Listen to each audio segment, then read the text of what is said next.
Hello नमस्कार, welcome to inculcate learning. So UGC NET paper 1 और paper 2 education के लिए हम जो है बेसिक कॉन्सेप्ट्स ऑफ स्टैटिस्टिक्स कर रहे हैं। 2 क्लास मैंने करवा दी हैं, जिसमें एक में मैंने बिल्कुल बेसिक्स की बात की थी, सैम्पलिंग, पॉपुलेशन, वो सारी चीज़ें जो हमने आराम से डिस्कस की थी। दूसरे में हमने सेंट्रल टेंडेंसी और डिस्पर्जन से रिलेटेड बात की थी, या मेजर्स ऑफ सेंट्रल टेंडेंसी बोल लो, और मेजर्स ऑफ डिस्पर्जन, स्प्रेड या वेरिएबिलिटी की बात की थी। ठीक है, आज जो तीसरा कॉन्सेप्ट है वो ईजी है देखा जाए तो, बट थोड़ा सा समझने की ज़रूरत है। Measures of relative position.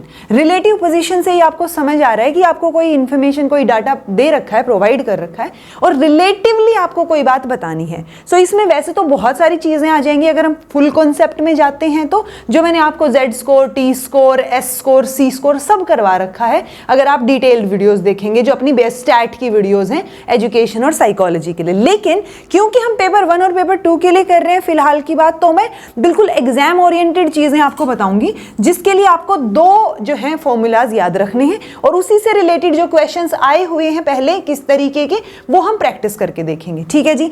सो पहला फॉर्मूला है Z स्कोर का। सो Z स्कोर क्या होता है वो मैं बताती हूँ, एक सेकेंड रुकिए। तो Z स्कोर का फॉर्मूला रहेगा रो स्कोर, यानी जो आपको डाटा दे रखा है, माइनस मीन, यूजुअली ये भी दिया ही मिलता है, divide by standard deviation. Okay, Z score होता क्या है? ये एक स्टैंडर्ड स्कोर है, इसको सिग्मा स्कोर भी कभी कभार बोल देते हैं। तो Z स्कोर ये इसलिए याद रखना है कि मान लो मैं आपको बोल रही हूँ कि मैंने ना क्लास में 2 टेस्ट लिए, एक मैंने लिया मान लो साइकोलॉजी का टेस्ट और दूसरा मैंने लिया मैथ्स का टेस्ट। अब ये भी तो हो सकता है ना मैंने दोनों के जो है मार्क्स अलग अलग हों, या ये मैंने 100 का लिया हो, ये 80 का लिया हो, इसमें से किसी बच्चे के 100 में से जो है 50 मार्क्स आए हों, यहाँ पे जो है 80 में से 40 मार्क्स आए हों, राइट, या 55 लगा लो, इस तरीके से। सो अब आप डायरेक्ट कंपेयर नहीं कर सकते इनको। अगर मैं आपसे पूछूं कि साइकोलॉजी में ज़्यादा हैं उसके या मैथ्स में ज़्यादा हैं, ओके, सो वो जो कंपैरिजन होगा रिलेटिवली, जब मैं बोलूंगी कि दोनों में से किस में ज़्यादा है बच्चे के मार्क्स, तो उसके लिए आपको इनका Z स्कोर निकालना पड़ेगा। ठीक है, और वो Z स्कोर कैसे निकलेगा? आपको यूजुअली एग्जाम्पल में या क्वेश्चन में दिया होता है कि एक स्टूडेंट है, इतना मीन है उस सब्जेक्ट में, तो आपको मीन दिया मिलता है, उस स्टूडेंट के मार्क्स दिए मिलते हैं जिसको हम रो स्कोर बोल देते हैं, स्टैंडर्ड डेविएशन दिया मिलता है। तो आप क्या करेंगे, उन दोनों सब्जेक्ट्स का जो भी आपको डाटा दे रखा है उससे उनका Z स्कोर निकालेंगे, और फिर Z स्कोर को कंपेयर करेंगे। अगर Z स्कोर किस सब्जेक्ट में ज़्यादा है तो उसमें ज़्यादा मार्क्स हैं, Z स्कोर कम है तो कम मार्क्स हैं। सो ये रिलेटिवली जो है पोजीशन बताने में काम आता है Z स्कोर। कई बार जो है आपको Z स्कोर दिया होता है और आपसे डायरेक्ट पूछ लेगा कि T स्कोर क्या होगा। ओके, ये भी एक तरीके का स्कोर ही है जो हम पोजीशंस बताने के लिए करते हैं। T स्कोर का फॉर्मूला आपको याद रखना है 10Z + 50। तो ये 2 फॉर्मूलाज आपको पता होने चाहिए। डायरेक्ट कई बार बोल देंगे कि किसी का Z स्कोर है 20, आप T स्कोर बता दीजिए, तो आपको डायरेक्ट फॉर्मूला लगाना है 10 × 2 + 50 आंसर 70। इस तरीके से क्वेश्चंस जो है वो अक्सर पूछे जाते हैं। तो इसमें कुछ बहुत ज़्यादा एक्सप्लेन करने वाली बात है नहीं, आपको सिर्फ इन 2 स्कोर के फॉर्मूलाज याद रखने हैं, because measures of relative position में ये क्वेश्चंस आए हुए हैं। एजुकेशन के पेपर में तो स्पेसिफिकली आए हुए हैं। पेपर 1 में डायरेक्ट कि भाई Z का ये फॉर्मूला दे दिया और डायरेक्ट पूछ लिया, या डायरेक्ट ये 2-3 चीजें दे दी और ये पूछ लिया। पेपर 2 में ये हो सकता है कि बड़ा सा क्वेश्चन बना के आपको 5 नंबर का दे दे, जिसमें आपसे 5 बार चीजें पूछी गई हो और एक पैराग्राफ में पूरा का पूरा डाटा आपको दे दिया गया हो, जो कि पहले आया हुआ है। तो एक बार वो जो क्वेश्चंस हैं, 2-3 क्वेश्चंस जो आए हुए हैं, एक बार उनको प्रैक्टिस कर लेते हैं, ताकि आपको Z स्कोर और T स्कोर से रिलेटेड क्वेश्चंस कैसे कैलकुलेट करने हैं वो समझ आ जाए। बस इतना याद रखिए कि Z स्कोर जो है उसको सिग्मा स्कोर या स्टैंडर्ड स्कोर भी बोलते हैं, रिलेटिव पोजीशन बताने के काम आता है। अब रिलेटिव पोजीशन और रिलेशनशिप्स, यानी मेजर्स ऑफ रिलेटिव पोजीशन और मेजर्स ऑफ रिलेशनशिप 2 अलग अलग चीजें हैं। नेक्स्ट लेक्चर में जब हम करेंगे वो मेजर्स ऑफ रिलेशनशिप करेंगे, जिसमें हम जो वेरिएबल्स लेके चलते हैं रिसर्च में, उसमें रिलेशनशिप की बात करते हैं या कोरिलेशन की बात करते हैं। सो वो नेक्स्ट लेक्चर में बात करेंगे। अभी के लिए आपको Z स्कोर का फॉर्मूला याद होना चाहिए बिल्कुल, कि raw score minus mean divide by standard deviation, और T स्कोर का फॉर्मूला याद होना चाहिए। ठीक है जी। सो ये दोनों के क्वेश्चन एक बार सोल्व करके देख लेते हैं। हाँ जी, तो क्वेश्चन प्रैक्टिस कर लेते हैं। और क्वेश्चंस की जहां तक बात है, अपनी पेन कॉपी जो है वो लेके बैठिए। वैसे भी क्वेश्चन पेपर आपका इस बार ऑफलाइन ही होने वाला है, तो पेन कॉपी की आदत अब ज्यादा होनी चाहिए। सो पेन कॉपी लेके बैठिए, जो फॉर्मूलाज आपको बताए हैं उनको ध्यान रखिए, दिमाग में रखिए और क्वेश्चन सोल्व करने की कोशिश करते हैं। पिछली 2 क्लासेस में हम 13 क्वेश्चन सोल्व कर चुके हैं। इस टॉपिक से रिलेटेड ये हमारा पहला क्वेश्चन, वैसे 14th क्वेश्चन रहेगा। तो एक क्लास टेस्ट है, मीन दे रखा है for psychology 45 and standard deviation was 5, while for maths के लिए मीन है 80, स्टैंडर्ड डेविएशन है 5। तो जो बिपिन कुमार हैं उनको 50 नंबर मिलते हैं साइकोलॉजी में, 70 नंबर है उनके मैथ्स में। तो कौन से सब्जेक्ट में उन्होंने बेटर परफॉर्म किया है वो हमसे पूछा है। सो अगर मैं साइकोलॉजी की बात करूं और जेड स्कोर निकालूं, क्योंकि मैं ऐसे कंपेयर नहीं कर सकती बिकॉज यहाँ पे मुझे ये नहीं दे रखा कि कितने के, मुझे ये तो पता नहीं है ना कि कौन सा पेपर कितने का था। अब मुझे ये नहीं पता कि दोनों पेपर 100 मार्क्स के थे या क्या चीजें थी, बट इन्होंने ये मीन और स्टैंडर्ड डेविएशन दे दिया। तो पहला क्या रहेगा, ऑब्जर्व्ड वैल्यू या रो स्कोर अपना। तो रो स्कोर उनके साइकोलॉजी में कितने हैं, ये रहा 50 मार्क्स उनके साइकोलॉजी में है। सो 50 माइनस उनका मीन क्या है, मीन है 45 डिवाइड बाई स्टैंडर्ड डेविएशन 5। ठीक है, सो 50 माइनस 45 क्या आ गया 5 डिवाइड बाई 5। तो आंसर यहाँ क्या रहेगा 1, प्लस का 1 है, ये याद रखिए। जेड स्कोर की वैल्यू बहुत बार माइनस में भी आती है। ओके, देन उनके इसमें मैथ्स में है उनके नंबर 70, जेड स्कोर निकालती हूँ मैथ्स में, 70 नंबर है उनके और उनका जो मीन है वो 80 है डिवाइड बाय स्टैंडर्ड डेविएशन 5 है। यहाँ पे क्या हो गया -10 डिवाइड बाय 5, यानी माइनस का 2 जो है वो जेड स्कोर आया है। सो देखो ना, उसने किस में बेटर परफॉर्म किया, जिसमें उसका जेड स्कोर ज्यादा है। तो जेड स्कोर तो 1 है और यहाँ पे माइनस में 2 है, तो ऑब्वियसली 1 ज्यादा है, तो उसने साइकोलॉजी में बेटर परफॉर्म किया है। सो ये बी हमारा आंसर हो जाएगा।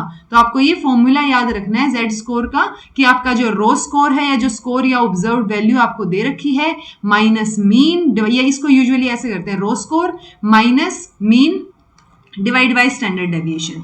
सो आप ये x minus m divide by sigma से याद रखो, या raw score minus mean divide by standard deviation. इस फॉर्मूला को आपको याद रखना है। नेक्स्ट क्वेश्चन, ये पेपर 1 में भी आया हुआ था एक बार, कि T score corresponding to a Z score of 2। Simple सा क्वेश्चन है, टी स्कोर पूछ रहे हैं, जेड स्कोर दे रखा है। फॉर्मूला हमने पढ़ा था, T score is equal to 10z plus 50।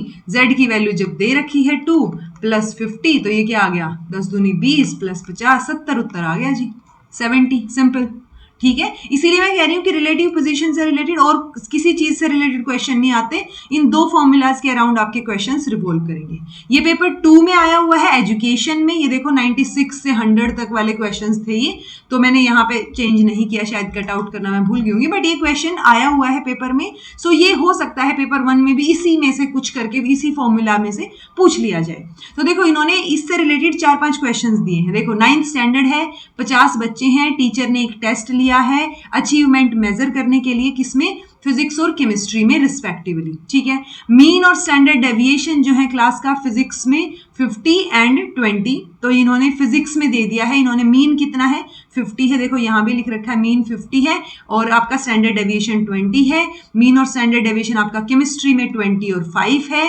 एक स्टूडेंट है रेखा, उन्होंने इतना इतना स्कोर किया, रेशमा और समीर ने इतना इतना स्कोर किया।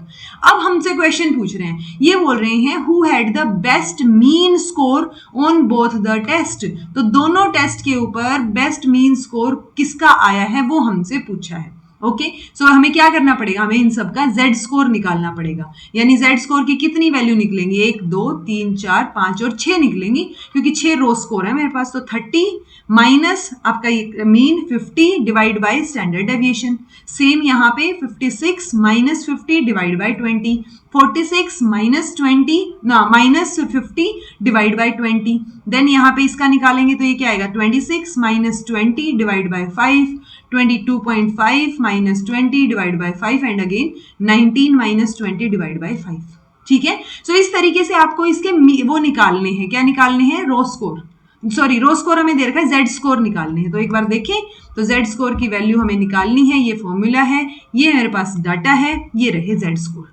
तो जब आप कैलकुलेट करेंगे तो रेखा का जेड स्कोर फिजिक्स में आएगा -1, केमिस्ट्री में इसका आएगा +1 + 1.2, रेशमा का फिजिक्स और केमिस्ट्री में, समीर का फिजिक्स और केमिस्ट्री में। अब क्वेश्चन पे आ जाते हैं। क्वेश्चन में पूछा था कि किसका बेस्ट मीन स्कोर है दोनों टेस्ट के ऊपर। तो बेस्ट किसका है? रेशमा का है। देखो दोनों का पॉजिटिव में है, प्लस का 0.5 और 0.3। ठीक है, सो बेस्ट स्कोर यहां से, मीन स्कोर यहां से निकल के आता है हमारा। क्योंकि अगर मैं अकेले का पूछती कि सबसे बेस्ट किसका है, तो अकेले में तो रेखा का है।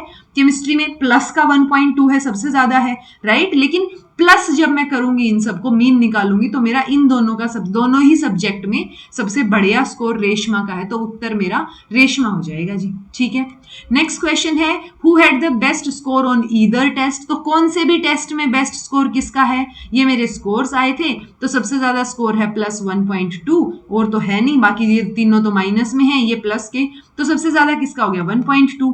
किसका? केमिस्ट्री में। किसमें? रेखा का। तो आंसर क्या आ जाएगा? रेखा आ जाएगा जी।